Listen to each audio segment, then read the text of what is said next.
Bueno, Santi nos acompañó la vez última que estuvimos. Él conocía el lugar, bueno, un poco decía el pastor. Yo lo conozco a él a través de mi suegro. Él se congrega en la iglesia de mi suegro. Y me comenta mi suegro que hay un jovencito que tiene interés en las misiones. Y así que tuvimos una charla. Y después de esa charla no hubo tiempo para viaje, nada. Al poquito tiempo nos habían invitado a ustedes y vinimos a este lugar y él nos acompañó en los primeros contactos que tuvo con nosotros. Después de eso, él ya empezó a hacer viajes. Pero como un poco, yo voy a hacer breve la prédica para ver en la práctica lo que quiero mostrar con algo que ya lo comentaron varias veces en el culto.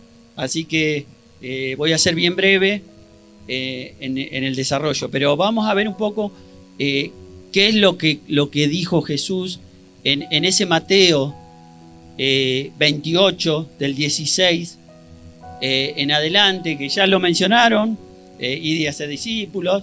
Este texto los comparten los 4 evangelios, así que para que estén los 4 evangelios es muy importante. Le dan ciertos matices cada uno de los evangelios, pero vamos a ver un poco en la práctica qué es esto de hacer discípulos, porque un poco veíamos también ahí en los videitos a la manera de Jesús, a la manera de Jesús. Y la manera de Jesús por ahí es distinta a la que por ahí comúnmente estamos acostumbrados a ver. Así que un poquito que cuentes qué fue, cómo fue este proceso de vos empezar a conocer este tipo de trabajo que es el que nosotros hacemos, porque estamos nosotros que vamos, ellos que escuchan, pero vos has podido pasar de esa silla a la práctica, ¿no? Así que un poquito, ¿y qué significó esto para tu vida, no? Bueno, hermanos, buenos días. Muchas gracias por el recibimiento. Realmente doy gracias a Dios por poder regresar ya por segunda vez. La primera vez que vine en 2023, yo recordaba, porque sí, pertenecía acá con mi familia. Recuerdo que tenía en torno a 11, 12 años. Y estaba bueno, con los niños arriba en el fondo. Me acuerdo también, no sé si se acuerdan, el cumpleaños de Maximiliano Aquino. Realmente es un gusto poder regresar, y no solamente regresar como para visitar, sino para poder compartirles un poco el testimonio de una persona común y corriente, o demasiado común, demasiado corriente, de a pie, y que podamos también comprender de que las formas no son siempre como nosotros pensamos. Salir un poco de la caja y entender de que los caminos de Dios son perfectos y son agradables, pero a veces no son agradables para nosotros en el momento. Quizás son agradables, como le decía Jesús a Pedro, ahora no vas a entender, pero luego sí vas a comprender por qué hice las cosas, ¿no? De manera muy, muy resumida, porque se nos fue el tiempo y es algo muy hermoso lo que pudo compartir Eugenia. Yo voy a bajarlo más en la realidad, ¿no? De un joven, de un chico que tenía muchas expectativas. A mí, bueno, yo me llamo Santiago Manuel, entenderán de que soy una persona que nació dentro del seno de una familia cristiana, y tenía un parámetro moral, un parámetro ético muy estricto. Y mi familia, mi papá me decía, vos dedicate a estudiar y así vas a tener un futuro asegurado, ¿no? Cosa que no sabíamos que luego, a los pocos tiempos de mi adolescencia, a los 14 años, se me empezaba a formar una degeneración en mi columna. Yo tengo, bueno, después más adelante me empezaron a detectar hernia de disco, varias hernias de Mohr, son varias hernias internas dentro de la columna. Estoy operado con clavos de titanio. Aparte de eso, bueno, escoliosis, un tumor benigno, bueno, muchas cuestiones que fueron surgiendo durante el transcurso de mi crecimiento, y que no solamente terminaron en lo físico, sino que fueron cosas que impactaron en lo mental. Porque alguien como yo, bueno, un joven, un adolescente, tiene proyectos, tiene sueños. Recuerdo que yo decía, le voy a comprar un auto a mi papá, le voy a comprar una casa a mi mamá, voy a trabajar mi idea era trabajar en Unilever en ese momento. Y de un momento a otro empezaron las dolencias. Y no fueron dolencias leves, sino que eran dolencias que hasta me hacían caer de la cama, no me podía levantar, iba 4 veces por semana al trauma que me pongan inyecciones. Y de ahí un día para otro, de a poquito me empecé a dar cuenta de que mis buenas notas empezaran a ser cada vez peores, mis faltas empezaban a ser cada vez mayores, y de repente me vi sumido en una depresión bastante importante. Eso sumado también a depresiones crónicas que mi mamá padece. Le agarró tuberculosis, me acuerdo, una temporada, le tuve que cuidar a ella. Mi papá perdió la visión de un ojo, mi hermana tiene retraso madurativo, le detectaron autismo. Muchas cosas que uno diría, pero ¿cómo es posible que Dios permita dentro de una familia cristiana, dentro de una familia que intenta agradar al Señor, tantas cosas, ¿no? Y yo me acuerdo que aún más de niño, yo decía, Dios, ¿qué es lo que voy a poder enseñar a los demás? ¿Qué es lo que voy a poder expresar de mi testimonio? Siendo de que yo tengo una vida normal, una vida común y corriente, y simplemente voy a expresar lo que dice la Escritura. Pero yo no sabía de que realmente yo no iba a conocer a Dios a través de mis padres ni a través de mi familia, sino iba a conocerlo a Dios de manera personal. Y yo creo que ahí es donde empieza el proceso de restauración, justo después de ese momento, que estamos hablando de aproximadamente 16, 17 años, donde me agarró una depresión muy profunda. Estuve 2 años con 4 pastillas psiquiátricas, 3 intentos de suicidio, estuve bastante mal, y fue en ese momento en el cual hubo un quiebre. Me aparté del Evangelio, intenté encontrar por fuera, buscar en el mundo ese propósito, porque yo decía, si a fin de cuentas yo oro a Dios, le pido, ayuno y le intento buscar una respuesta a mi condición, a lo que está pasando conmigo, con mi familia, Él no me responde, busco en la Biblia, no encuentro respuesta, hay un silencio aparente, y esas respuestas yo pensaba que las iba a encontrar en el mundo. Cuando fui al mundo no las encontré, pasó el periodo de depresión, en el cual lo único que hacía mi mente era entrar tanto en lo profundo como en lo filosófico, en lo metafísico. Decía realmente cuál es el propósito, cuál es el motivo real del cual yo estoy viviendo. Si a priori mi idea era vivir de una manera y de repente me encuentro con otra realidad. Y ahí es donde Dios estaba empezando a obrar de una manera totalmente diferente a la de mis padres, para poder ser yo un instrumento que sea realmente útil. Porque no es simplemente acercarse, compartir una palabra, que eso es muy bueno, pero si eso no va acompañado de una comunión real con el Señor, poco podemos reflejar su rostro a través de nosotros, ¿no? Y en esa búsqueda constante llegó un punto en el cual pude comprender, y es donde ahí se cumple la palabra que dice en aquel momento, el Espíritu Santo convencerá al mundo de pecado, justicia y juicio. Y tal como le pasó al hijo pródigo, dejé los cerdos y me fui corriendo hacia mi padre, y pude encontrar esa restauración en él. Sobre todo entendiendo de que la vida cristiana no es decir, bueno, tenés que obedecer a Dios, tenés que hacer lo que Él quiera, porque sí. No, sino de que entendí de que el propósito y mis crisis existenciales fueron resueltas completamente gracias a uno de varios pasajes que nos enseñan por qué es que fuimos creados. Hay un pasaje en Isaías que dice, traed a los llamados de mi nombre, para gloria mía los he creado, los formé y los hice. Entonces, ¿para qué realmente yo estoy vivo todavía? ¿Para qué Dios me da ese respirar y por qué yo me despierto todas las mañanas? Y porque yo tengo que cumplir el propósito por el cual fui creado, que no fui creado ni para tener esposa, ni para tener hijos, ni para tener dinero, ni para tener una casa, que eso puede ser bendiciones de Dios añadidas, pero yo fui creado para glorificar al Señor. Ahora, ¿cuál es el propósito personal? ¿Cuál es ese motivo que uno dice, bueno, ¿cómo lo voy a glorificar? Predicando, evangelizando, misionando, haciendo discípulos, ¿de qué manera? Eso Dios nos lo va a indicar, y como lo hizo conmigo, y utilizando también un pasaje de Proverbios que para mí fue muy clave, que dice, del hombre son las disposiciones de su corazón, pero Jehová endereza sus pasos. Entonces, a veces simplemente es cuestión de disponer.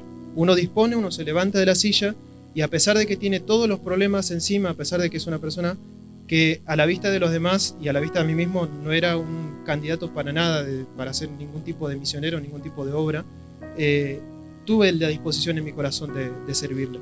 Obviamente que al principio no fue fácil, al principio cuando pude encontrar esa ese propósito en Dios, empecé lo típico que dicen, ¿no? Limpiando los baños de la iglesia, baldeando, haciendo como, me acuerdo cuando fue la pandemia, les daba el gel en spray a la gente, y bueno, haciendo diversas tareas, pero mi corazón se inclinaba hacia algo más, hacia obedecerle al Señor de una manera un poco más activa. Entonces de a poquito, aún con mi timidez, empecé a entregar folletos junto con otros hermanos, empezaba a prepararme cada vez más en ese entendimiento un poco más íntimo del Señor.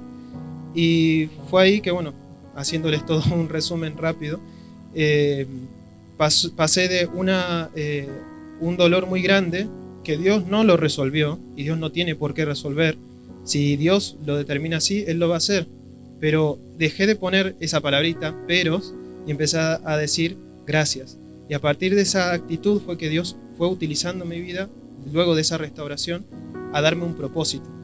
Y bueno, si bien a mí no se me convocó para dar la palabra, había un pasaje que después, si ustedes lo buscan, yo encontré un símil en mi vida y me sirvió mucho también como un acompañamiento, y lo vi muy, muy vivo en mí, en cuanto a el relato que pasó con Elías cuando fue a la cueva. Si recuerdan, él, luego de matar 450 profetas de Baal, él le llegó un mensaje de parte de Jezabel, de la reina de ese momento, de que lo iban a matar. Y él, en lugar de tener esa misma actitud cuando combatió a los profetas, él se sentía totalmente desahuciado. Él creía que ya su propósito ya no tenía sentido, su existencia no tenía ningún valor. Por eso, cuando se enteró de la noticia, dejó todos, dejó a sus criados, dejó a sus aprendices y se fue solo caminando de camino a Judea. Y él quería morirse. Realmente dice el texto que él deseaba morirse. Y ahí podemos ver hasta un diagnóstico, si se puede decir, de depresión. Una persona que no llevaba encima nada para comer, sino que quería ir y acostarse debajo de un enebro y esperar su muerte. ¿Qué pasó ahí? Dios le dio la respuesta, Dios le dijo, no, lo que pasa es que vos estás equivocado, yo tengo este propósito para vos. No, Dios lo que hizo fue ser una cualidad que generalmente no se suele estudiar mucho del Señor, que es la delicadeza del Señor. Dios dice que nosotros somos, como para Él, como la niña de sus ojos, como la pupila. ¿Y de qué forma uno trata a la pupila? Uno la trata de forma delicada.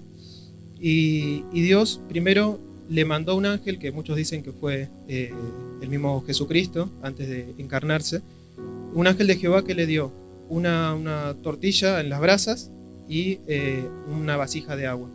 Y fue eso también un mensaje para él. Le decía, le entregaba eso, él comió, y en lugar de decir gracias Señor, voy a avanzar, comió y se volvió a dormir.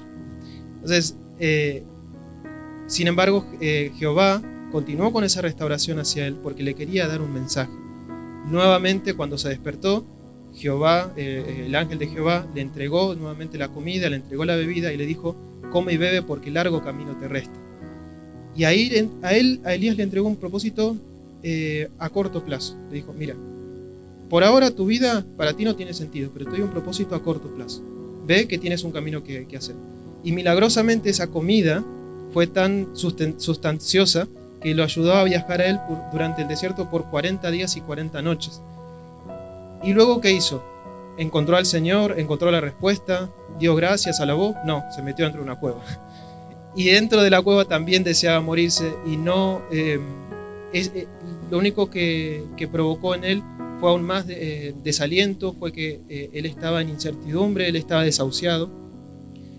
De la misma manera que muchos pensamos de que, bueno, ahora Señor, ¿qué voy a hacer conmigo? Siendo de que por ahí soy un inútil, era lo que yo pensaba todos los días, yo tenía en mi cabeza, no quería salir de mi casa para que no me vean la gente, no valgo para nada, al final soy un despojo humano, ¿no?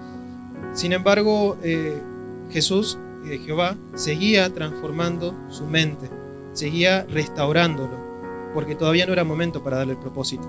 Una vez que Elías fue llamado por el Señor, no fue llamado, primero pasó que fuera de la cueva, él escuchó un viento abrasador, un viento fuerte, luego un terremoto, luego un fuego abrasador, pero Dios no estaba en ninguno de esos elementos. Dios estaba dentro de un silbo apacible y delicado. Jehová no lo trató él con dureza. Jehová no le dio todas las respuestas, pero Jehová quería que Elías aprenda de que no era con sus propios métodos, sino que era por la voluntad del Señor. Entonces él salió de la cueva, se tapó el rostro como reverencia, y ahí es donde lo confrontó al Señor, y el Señor le dijo, bueno, ¿por qué estabas en la cueva? Él le decía, yo siento un vivo celo por el Jehová, el Señor, Dios de los ejércitos, porque han matado a tus profetas, ya no hay nadie, solamente yo quedo. Y ahí es donde Dios le dio dos cosas. Primero, sabemos que le dio alimento. Una persona depresiva lo que primero quiere dejar de hacer es alimentarse, quiere dejarse morir. Luego le dio un propósito a corto plazo, y después le dio las respuestas, pero habiendo él entendido y su cabeza aceptado cuál era esa voluntad de Dios, porque si no, no era el momento. Y ahí donde le dijo, no eres el único, hay 7.000 profetas digamos que no se arrodillan ante Baal, y yo te doy a ti la encomienda de que tú tienes que ir y ungir a esos profetas, ungir a aquella persona también que te va a reemplazar. Entonces Dios a él lo restauró y le dio un propósito. Delante de los ojos de cualquier persona, ¿cómo veríamos a Elías si podemos desde un lado punto de vista humano? Un miserable, alguien que no tiene que comer. De hecho, en una ocasión tuvo que pedirle comida a una persona, una viuda que no tenía nada. Un fracasado ante los ojos del mundo, pero un exitoso ante los ojos de Dios, porque le estaba cumpliendo el propósito exacto por el cual él estaba vivo en ese momento. Y yo quiero animarlos que si alguno en algún momento tiene el deseo, ya sea como para misionar o para hacer cualquier otro trabajo para el Señor, no pongan condiciones. Ustedes levántense, caminen, y si va a ser la voluntad de Dios que les abra las puertas tanto para un lado como para el otro, eso ya es voluntad de Él. Él solamente necesita que nosotros haya una disposición. Y si es el momento de restauración, espérenlo, porque su silencio lo único que está haciendo es trabajar en nuestra mente y poder perfeccionar esa fe que sin ella simplemente nos caemos. Y bueno, para terminar, una vez que yo ya pude conocer y comprender todas esas realidades, fue ahí donde Dios me abrió la puerta. ¿Para qué? Para entender mi propósito, un propósito mayor, y luego haber otro, y luego otro, que fue de a poquito ser un obrero en formación, de a poquito irme integrando en esta familia, en la familia de Javier, de Eugenia, conociendo otras realidades, saliendo, como les había dicho, un poco de la caja. Antes era yo muy cerrado, muy estructurado, y la palabra es buena, pero también si no va acompañada con amor, si no va acompañada con una vida, termina siendo simplemente tirar la Biblia a la cabeza de la gente y decir, aprende esto y te vas. Sino de que vivir, comprender las realidades, entender de que hay cosas que no se negocian, pero aceptar también de que de la misma forma en la que Dios tuvo compasión para con nosotros cuando no entendíamos y cuando éramos niños espirituales, como dice Hebreos, Dios habiendo dejado pasar el tiempo de nuestra ignorancia, llama a todo hombre que se arrepienta. Si Él fue delicado para con nosotros, seamos también comprensibles y delicados para aquellos que lo necesitan. Así que ese sería mi testimonio. Nuevamente agradezco por el tiempo y bueno, ya les comparto.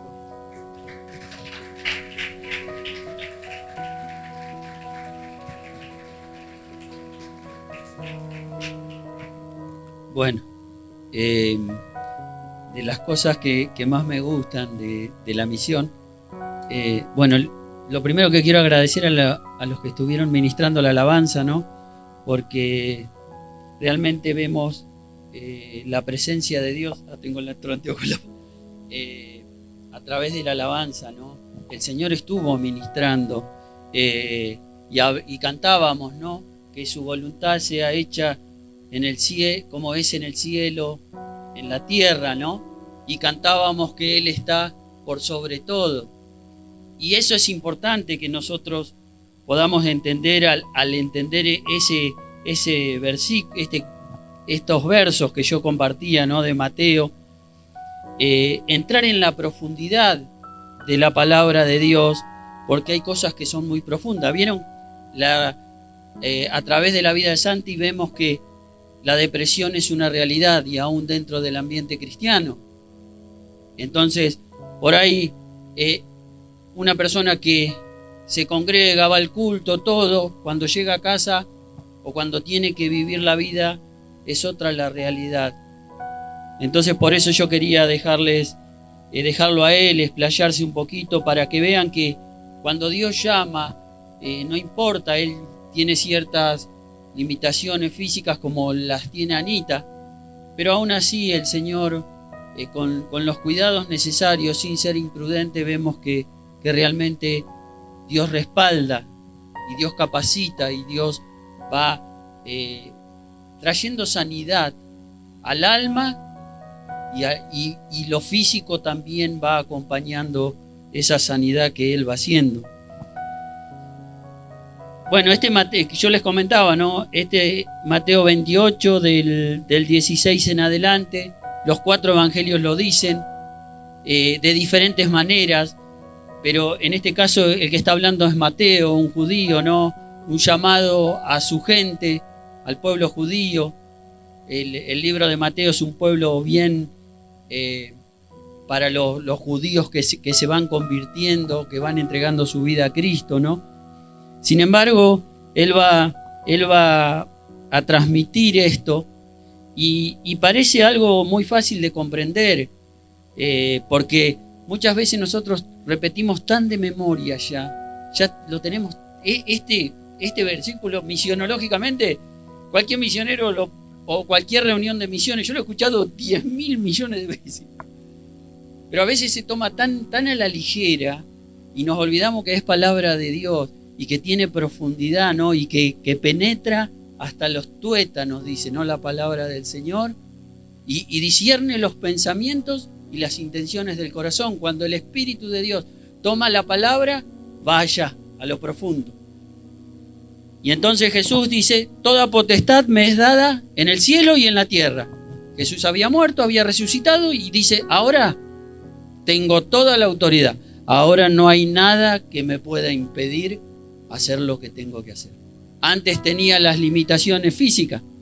Jesús durmiendo en la barca, Jesús tuvo hambre y maldijo a la higuera estéril. Ahora ya no tiene esas limitaciones, ahora está por encima de todo. Y esa es la realidad que nosotros podemos entender en 2 Corintios 15, cuando el apóstol habla, si Jesús nos resucitó, somos los más dignos de conmiseración. Somos unos pobres tipos, somos unas pobres personas. Jesús nos defraudó. Y eso es lo que les está pasando a los discípulos en este momento. Es terrible. Ellos vieron los milagros, caminaron con Jesús, Él les enseñó. Vivieron vida con Jesús. Durmieron en los lugares donde durmió Jesús. Comieron comida que comía Él. Participaron de la cena con Él. Pero sin embargo, cuando Jesús resucita, lo que dice uno de los evangelios es, los reprendió duramente a causa de su incredulidad. Otro de estos 4 evangelios dice, les abrió el entendimiento para que comprendiesen. Fíjense, ellos habían caminado todo el tiempo y no habían entendido nada. Es fuerte, es profundo. Nosotros podemos tener a Jesús acá, pero si esa palabra, entender esto, cuando dice Juan, el verbo era con Dios, el verbo era Dios, y nosotros lo vimos al verbo en acción. Nosotros, cada vez que salimos a estos lugares, vemos al verbo actuando, cambiando vidas. Por ahí a veces nos acostumbramos tanto a la liturgia, al cumplir con los rituales. Voy al culto, voy al estudio bíblico, a la manera de Jesús. Verso 19, por tanto, id y haced discípulos a todas las naciones. Un judío está diciendo. Fíjense, esto se los dice Jesús a todas las naciones. ¿Qué hace Pedro cuando baja el lienzo y le quiere dar de comer? No, yo nunca he comido cosa inmunda. No, yo las cosas de las naciones no. Las costumbres de los pueblos no, jamás. Y Dios ya les había dicho que su propósito ya no era solamente para ellos, ya no era para Israel, era para las naciones. En otro de los evangelios dice, en Jerusalén, acá, en Judea, un poquito más allá, en Samaria y hasta lo último de la tierra. Por eso les mostrábamos un poco qué es lo que estuvimos haciendo este tiempo. Dios está haciendo una plataforma. Estamos haciendo discípulos. Yo amo los wichí. Mucho antes de yo conocer, de poder pisar el tiel, antes de ser novio, cuando hablábamos con Euge, lo primero que yo le decía, yo quiero ir a la tierra. Yo viví en una iglesia, en una congregación que hacían viaje a los wichís, y yo no podía ir en ese momento, y pasaron un montón de viajes. Y yo soñaba con el viaje a los wichís. Dios había puesto esa carga en mi corazón. Cuando yo empiezo a hablar con Euge, ni siquiera éramos novios. Y yo le decía, es Formosa el lugar. Nos pusimos de novio. Surgió un viaje antes de que nos casáramos. Se cambió la fecha del viaje. ¿Qué pasó? Pudo ir Eugenia y yo no pude ir. Después nos casamos y a los 6 meses sí, ya estábamos ahí. Pero fue algo muy deseado en mi corazón. Algo que me llevó mucha oración, mucho deseo por ese pueblo. Y hoy me pasa. Yo, si me dan a elegir, yo voy a la tierra wichí y me quedo allá. A mí me agarró la pandemia en el 2020. En la tierra wichí Dios me dio ese mimo. Cuando todos estaban preocupados, me habla el pastor Richard y me dice, ¿cómo están? ¿Cómo está todo allá? Yo estoy en mi casa. El problema lo tienen allá, yo estoy en mi casa. Esas cosas las hace el Señor cuando pone carga en nuestro corazón. Hacer discípulos es eso, es como viven ellos. Esa es la manera de Jesús. Jesús se despojó, ¿no?, de su lugar allí y vino a vivir como cada uno de nosotros. Con tierra, con hambre. Y es por eso que nosotros hemos entendido esto. Ahora, ¿qué pasa? Cuando Dios me niega en este tiempo a mí ir a la tierra wichí, surge un jovencito, el otro día volvíamos de Rosario, es el único vehículo con el que contamos, una Renault año 80, que le quedó del papá bien viejita, y con ese vehículo Anita pudo llegar a Colonia Dolores. Y hablaba, y yo le contaba cosas y él me decía, no, dice, te estás yendo. Yo hace poquito que estoy. Yo estoy desde 2020 para acá. Claro, uno va viendo el recorrido y se viven cosas tan intensas y tan de comunión que ya parece que con Damián que nos hubiésemos criado juntos. Y Dios puso mucha carga en Damián por el pueblo wichí, así que constantemente le está yendo. Ahí lo veíamos en un Nativida. Y vemos esto, que Dios también nos ha dado a nosotros el dar los pasos antes para el discipular, ir capacitando a otros y ir dejando ese lugar. ¿Vieron Santi? Él es un chico que uno va a estar, no, porque él es bien teólogo. Es bien teólogo, no porque acá estás interpretando mal, porque Nahuel, el otro chico que estaba sentado con él en el intensivo teológico, son chicos a los que yo ya les voy dando para que compartan. ¿Por qué? Porque a mí eso, yo le contaba recién al pastor, eso a mí me permite crecer. Eso a mí me permite poder mirar a Honduras. Y entonces vamos entendiendo el Evangelio, esto que en este no, pero en Jerusalén, en Judea, en Samaria, en todos lados no podemos estar. Sí nos está dando Dios una tarea pastoral. Estamos acompañando a Santi, entre tantas cosas que no podemos contar porque el tiempo nos apremia. El salir y el ir a una comunidad y el yo poder atenderlo en mi oficina, en una casa que nosotros llamamos COM, son casas operativas misioneras, que es donde nosotros, en las comunidades que hemos podido, una casita media refaccionada, es donde pasamos la noche, con un colchón más o menos, tratar de lo más dignamente pasar ese tiempo que pasamos en las comunidades. Pero en esa oficina, como hasta las 2 de la mañana, charlando, porque el tiempo ahí no nos corre, charlando y poder volcarle a él un montón de cosas de lo que es un chico que no había salido de una caja de zapatos, como decía él. Y que después de eso él sigue viajando. Después ya él va solo a las comunidades, como también estamos enviando ya a nuestra pequeña, que ya no es tan pequeña. Entonces vamos delegando y vamos discipulando y vamos entendiendo a la manera de Jesús. Por eso Jesús les dice, le conviene que yo me vaya. Y ellos decían, no. ¿Por qué Jesús les dice, les voy a enviar a alguien que los consuele? Porque fue terrible lo que pasaron los apóstoles. Yo no sé, querríamos estar en ese lugar, porque nos gustaría estar ahí, delante del Señor todo el tiempo. Pero no nos gustaría que se vaya. Como cantábamos, ¿vieron cómo hay que llegar temprano al culto? Porque a través de la administración de la alabanza y a través de su palabra el Espíritu nos ministra.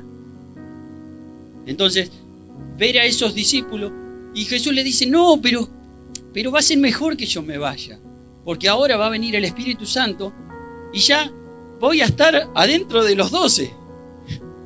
Ya no voy a estar desde afuera. Ahora voy a estar adentro de los 12.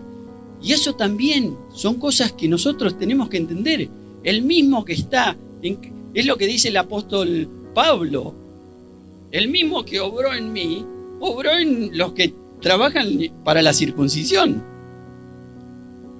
Esa imagen de quitarnos ese ídolo que muchas veces del misionero, damos muchas gracias porque nos tienen ahí en el cartel. Eso para nosotros es de mucho valor, porque si ustedes leen ahí, se van a acordar de orar por nosotros, como me decía el pastor. Yo me acuerdo del collarcito, porque cada vez que paso por ahí, y bueno, tengan cositas para tenernos presentes, para orar por nosotros. Pero el mismo que obra en nosotros, obra en ustedes. Y ven, volvemos a la administración de la alabanza. Derramó de su amor en nuestro corazón. ¿Quién lo derramó? El amor de Dios ha sido derramado en nuestros corazones a través del Espíritu que nos ha sido dado. ¿Ven? Ahí vamos entendiendo la parte final, porque a veces tomamos ese versículo solo, ¿no? Y yo estaré con vosotros todos los... Pero Él lo está dando como cierre. Les está diciendo, van a ir a lugares que son muy duros, que son durísimos. Euge trabaja en una terapia intensiva. Esta semana falleció un chiquito. Y no debemos naturalizar esas cosas. Ahí en Honduras está naturalizado. A las mamás se les mueren los niños, no saben qué hacer. Cosas evitables. Porque si nosotros queremos predicarle el evangelio a un niño, primero tenemos que preocuparnos porque esté vivo. Porque crezca. Y entonces vamos a ver el evangelio. Pero primero lo tenemos que tener, tenemos que llegar. Yo cuando salgo a comprar, estoy haciendo misiones. Ahí estoy cuando es Mercado Pago, estoy haciendo misiones. Cuando hay el descuento de cuenta de DNI, ahí estoy haciendo misiones. Porque estoy mirando, y esto que decía el hermano cuando se estaba ministrando sobre las ofrendas. Somos administradores de la gracia de Dios. Dios nos ha puesto en nuestras manos. De este tema yo he hablado las 2 veces que prediqué anteriormente acá, cuando hablé de la pesca milagrosa y hablé de Proverbios 31, que habla de la mujer virtuosa, esa madre aconsejando a ese hijo. Y también hablé de libra a los que son librados a la muerte. Cuando Dios nos muestra y lo vemos y Dios nos hace sentir. Acá hay gente que acá en nuestra ciudad se lo atiende gratis y allá se mueren. Es cuestión de ir 10 minutos a una salita, a un hospital, y el niño se salva. Allá no, porque ni siquiera lo saben las madres. Para ella vino la muerte y se lo llevó. Ahora miremos también desde el lado espiritual. Las primeras veces que se iba a ese lugar, a Honduras, los niños se escondían porque es una forma de protección. Los niños están enseñados para que no se los saquen. Cuando vean a alguien que no es de el lugar, ustedes corran y escóndanse. Entonces, los niños, era imposible hacer una escuela bíblica con chicos que huían. Ahora los niños ya empiezan a ser convocados, empiezan a ser llamados. Ya las madres empiezan a ver esto de que haya ido la médica, pero hay que seguir educando. Esto de que hacían por cualquier lado. Era salir de la casa y era todo baño, todo. Imagínense el foco infeccioso, las enfermedades. Y ahí es donde debemos entender. Por eso, en otro de los evangelios, cuando habla de la gran comisión, pondrán las manos sobre los enfermos y sanarán. Pero nuestras manos tienen que ser instrumentos de salud también. Que el Señor realmente nos ayude a poder entender la profundidad de lo que el Señor nos pide. Que el Evangelio, que no seamos como Pedro, ¿no? Que yo ya tengo mi salvación. Ayer nosotros en el núcleo hablábamos de la salvación. Sí, ahora soy salvo. Y mucha gente usa la gracia, ¿no? El regalo, porque la salvación es a través de la fe, ¿no? Y eso es un don de Dios que nos dio por gracia, como un regalo. Ahora, ¿para qué Dios dio su vida y nos regaló esa salvación? ¿Para vivir de cualquier manera? ¿Para vivir sin propósito? ¿O para ir y contarle a otros realmente? Y otra vez vuelvo a la administración de la alabanza. Algo así como antes, se me venía, ahora no me recuerdo bien la letra, pero yo me recuerdo, yo conocí al Señor a los 27 años. Realmente viví cosas, perdí a mi papá a los 8. Imagínense, llegué al Señor con 2 varoncitos chiquititos así. La mamá se fue, los abandonó. Así llegué yo, siendo un miserable, con 2 criaturas y no sabía qué iba a hacer. Y el Señor me limpió, me restauró, como contabas antes, y me dio un propósito. ¿Para qué nos salvó el Señor? Es importante. Y cómo también poner a disposición de otros esa salvación. Por eso nosotros tenemos que hablar todo el tiempo del Evangelio.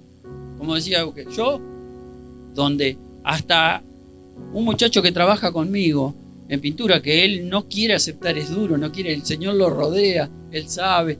Él cuando yo viajo me dice, vos dejame trabajo que yo sigo trabajando y vos andá y hacé. Y va y le comenta a la gente, él es pastor cuando es un cliente nuevo, alguien que nos recomendaron. Él es pastor y me abre la puerta, un incrédulo, para hablar del Señor. Muchos ya saben de la tarea, pero que podamos realmente transmitir esa salvación que nos libró, y aquellos que somos más grandes. Qué lindo es ver a los jóvenes alabando, adorando al Señor, pero también aprendiendo estas cosas, nuestros jovencitos, y voy a cerrar con esto porque si no yo me sigo hablando, nuestros jovencitos en esa com de Rosario, están unos jovencitos que vinieron de diferentes comunidades, porque la única manera que la fundación tiene de poder brindarles una capacitación mayor, un estudio terciario que en su comunidad no lo tienen, es compartiendo tiempo con ellos. Así que un poco queríamos dejarle esta breve o larga reseña para comentarles un poco en lo que estamos en este tiempo. Estamos discipulando, estamos viendo que la misión no somos Javier y Eugenia, vamos viendo juventud, vamos viendo semillero y ponemos a nuestras hijas también en ese camino, les vamos enseñando, las vamos guiando. Así que muchas gracias y que el Señor les bendiga.